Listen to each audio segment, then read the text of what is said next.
నంద్యాల బొమ్మల సత్రంలో 10 సంవత్సరాల నుంచి బాల గణేష్ యూత్ ఆధ్వర్యంలో వినాయక చవితి పండుగ ఘనంగా నిర్వహించడం జరుగుతుంది. సందర్భంగా పట్టణంలో ఎక్కడ లేని విధంగా భారీ ఎత్తున గణనాథుడి విగ్రహం ఏర్పాటు చేసి వినాయక చవితి పండుగ సందర్భంగా స్వామివారికి ప్రత్యేక పూజలు ఘనంగా నిర్వహించారు. భారీ ఎత్తున బొమ్మ సత్రం కాలనీ మహిళలు, ప్రజలు, భక్తులు పాల్గొని స్వామివారిని దర్శించుకుని తీర్థ ప్రసాదాలు స్వీకరించారు. అయితే పట్టణంలో ఎక్కడ లేని విధంగా బాల గణేష్ యూత్ ఆధ్వర్యంలో 5 రోజుల పాటు ప్రత్యేక పూజలు నిర్వహించి అన్నదాన కార్యక్రమం నిర్వహించడం జరుగుతుంది. అదేవిధంగా భక్తిపరమైన పాట పోటీలు, చెక్క భజన, కోలాటం నిర్వహించడం జరుగుతుంది.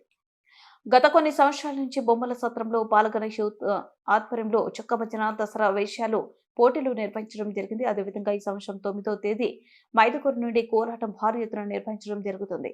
పట్టణంలోనే ప్రజలందరూ తిలకించాలని, ప్రజలకి సరైన సదుపాయాలు ఏర్పాటు చేయడం జరిగిందని అల్పాహారం నిర్వహించారు.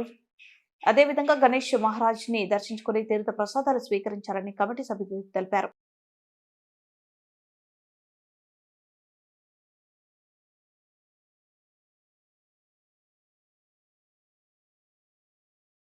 అందరికీ నమస్కారం. నంద్యాల పట్టణ ప్రజలకి మరియు పరిసర ప్రాంత ప్రజలకి, బొమ్మల సత్రం ప్రజలకి వినాయక చవితి శుభాకాంక్షలు. మేము గత 10 సంవత్సరాల నుంచి బొమ్మల సత్రం ఫ్లైఓవర్ కింద వినాయక మండపం ఏర్పాటు చేస్తున్నాము.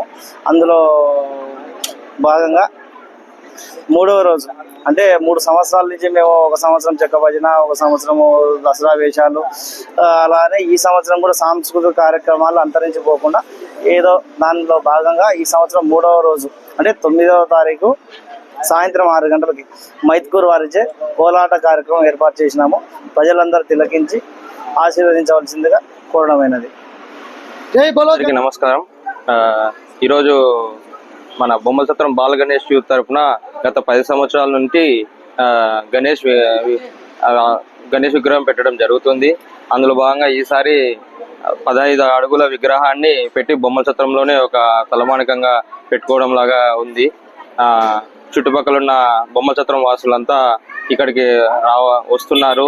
ఎంతో ఘనంగా వినాయకుడికి పూజలు జరుగుతున్నాయి. ఇంకా ఎవరైనా రాని వాళ్ళు, ఇంకా ఎవరైనా ఉన్నా కూడా అందరూ వచ్చి పూజలు పునస్కారాల్లో పాల్గొనాలని మనస్ఫూర్తిగా కోరుకుంటున్నాము. తర్వాత లాస్ట్ ఇయర్ మేము చేసిన దసరా వేషాలు అందరూ